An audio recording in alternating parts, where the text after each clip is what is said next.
Եվ նա ջրերի գնացքում տնկված ծառերի պես է, որ իր պտուղը տալիս է իր ժամանակին, եւ նրա տերևը չի թափվում, եւ ամեն ինչ որ անում է հաջողվում է նրան։ Ուրեմն այս երանելի մարդը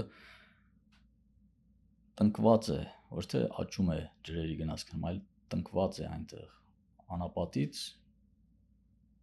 փրկված եւ բարար ջրերի մեջ տնկված, որպեսզի հոգևոր սնունդ ունենա, որպեսզի իր պտուղը իր ժամանակին տա, որպեսզի մարգարեանա Աստծո խոսքով։ Եվ ահա այդ տերևները, որի մասին խոսվում է, որ չեն թափվի, դրանք հենց այն գործերն են, որոնք արվում են Աստծո խոսքով, այսինքն դա Աստծո խոսքն է։ Նրա տերևը չի թափվի, ինչպես որ գրված է, որ երկինքն ու երկիրը կանցնեն, բայց Աստծո խոսքը կմնա հավիտյան։ Ինչպես որ կար ըստ Հովհաննեսի ավետարանի ի սկզբանե Աստծո մոտ էր խոսքը եւ Աստված էր խոսքը եւ մարմնացավ եւ եկավ փրկելու այն շիվերին, որոնք անապատում էին։ Եվ ինչ որ անում է, հաջողվում է նրան։ Մինչև այս վերջի մասին հասնելը եւս մի նշում հղում անելով հայտնության գրքի վերջին գլխին, որտեղ խոսվում է նորից ինչ որ ծառի տերևների մասին։ Կյանքի ծառի տերևները, որոնք բժշկում են հեթանոսներին։ Ովքեր են հեթանոսները։ Նրանք բոլոր այն ազգերն են, որոնք հրյա ազգ չեն, այսինքն բոլոր փրկված ազգերը մեր Տիրոջ արած գործի շնորհիվ, որ փրկվելու են մինչև հրյաների փրկվելը։ Հրյաները փրկվելու են վերջում։ Եվ ահա Տիրոջ խոսքը բժշկում է հեթանոսներին, նույնիսկ Նոր Երուսաղեմում, այսինքն դրախտում։ Այստեղ նույն տերևների մասին է խոսքը, նույն խոսքի մասին է խոսքը։ Իսկ վերջին այս հատվածը եւ ամեն ինչ որ անում է, հաջողվում է նրան։ Այստեղ պետք է մի պահ կանգ առնենք, որովհետեւ սա շատ լուրջ թեմա է բացում։ Շատ լուրջ, ցավալի մի իրականություն, որ բոլոր եկեղեցիներում եմ տեսել։ Ուղղափառ, կաթոլիկ, առաքելական, բողոքական, բոլոր եկեղեցիներում, որտեղ քարոզվում է մի ահավոր սուտ, մի մահացու սուտ։ Եվ այդ սուտը հետևյալն է. Տերը սիրում է բոլորին, սիրում է աշխարհը։ Աստված սեր է, վերջակետ։ Այս ստի հանճարը նրանումն է, որ այն ամբողջական իրականությունը չի ներկայացնում։ Նրանում չկա ոչ մի սխալ խոսք։ Սխալը նրանում է, որ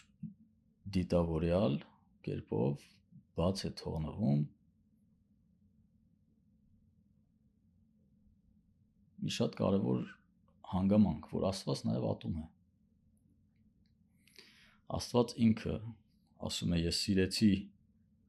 Հակոբին եւ ատեցի Եսավին դեռ որովայնում։ Դեռ իրենց մոր որովայնում։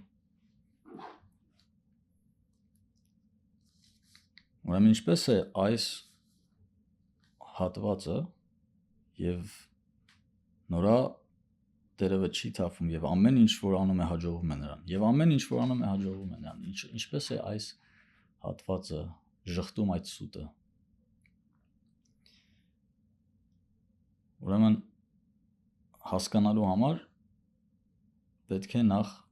կարդանք Մատթեոսի ավետարանի 7-րդ գլխի երկու փոքր դրվագ։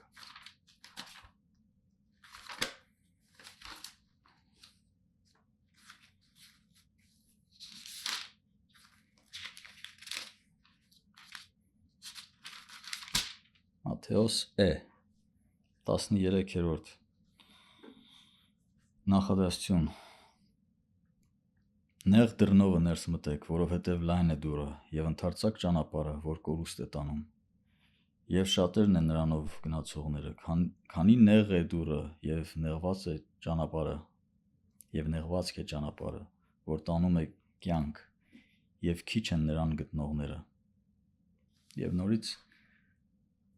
21-րդ նախադասությունից սկսած. Ոչ թե ամեն ինձ Տեր, Տեր ասողը կմտնե երկնքի արքայություն, այլ նա, որ կատարում է իր հոր խոսքը, որ երկնքում է։ Շատերը կասեն ինձ այն օրը. Տեր, Տեր, չէ՞ որ քո անունով մարգարեացանք, և քո անունով դևեր հանեցինք, և քո անունով շատ զորություններ գործեցինք, և ես այն ժամանակ պարզ կասեմ նրանց, թե երբեք ձեզ չեմ ճանաչել, ինձանից դեն գնացեք, ով անօրենություններ գործողներ։ Ուրեմն, ինչպես է կապվում Քրիստոսի այդ խոսքերը, ինչպես են կապվում Սաղմոս 1-ի մեջ և ծաղր կներեք, և ամեն ինչ որ անում է հաջողվում է նրան։ Ինչպես է կապվում սրա հետ։ Որովհետև Քրիստոս աշխարհ եկավ փրկելու, և դա նրան հաջողվեց։ Դա միակ բանն էր, որի համար Քրիստոս եկել էր աշխարհ։ Եվ եթե դա նրան հաջողվեց, ուրեմն նա չէր եկել փրկելու բոլորին, որովհետև ոչ բոլորն են փրկվել։ Այստեղ չի ասում, և մեծամասնությունը իր գործերի հաջողվում է նրան։ Այստեղ գրված է և ամեն ինչ որ անում է հաջողվում է նրան։ Ամեն ինչ որ փորձեց անել Քրիստոս հաջողվեց նրան։ Որովհետև նա է միակ երանելի մարդը։ Որովհետև մենք չկարողացանք ոչ մեկս պահել այս նախապայմանները։ Միակ մարդը, որ կատարյալ մարդ էր, որ մարդու գայթակղություններով գայթակղվեց, բայց չգործեց,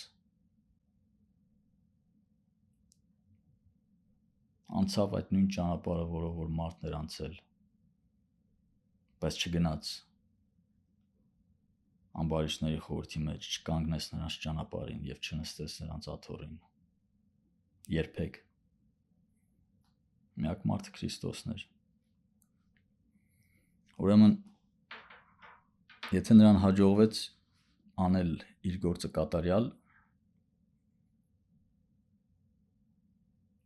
ուրեմն նա չէր եկել բոլորին փրկելու։ Ուրեմն պետք չէ խաբվել այն ստին, որ եկեղեցի կոչվող կառույցները ծիսակատարողություններ անող, գեղեցիկ պճնված, զարդարված, Արտուր Մեսչյանի ասած տուտուզ բաներ անողները զբաղվում են, պետք չէ տարվել նրանց սուտ քարոզներով, պետք է ուղղակի կարդալ այն ճշմարտությունը, այն իմաստությունը, որի համար հազարավոր խոնար ծառաներ, Քրիստոսի խոնար ծառաներ իրենց կյանքի գնով պայքարեցին, որ այս գիրքը մեր լեզվով մատչելի մեր գիտակցությանը հասնի մեզ այսօր հասնի մեզ, իմ սեղանին լինի դրած։ Ահա թե ինչու Վարդանը ասեց մահն իմացյալ անմահություն է, երբ որ դու մահանում ես այս իմաստությունը իմանալով։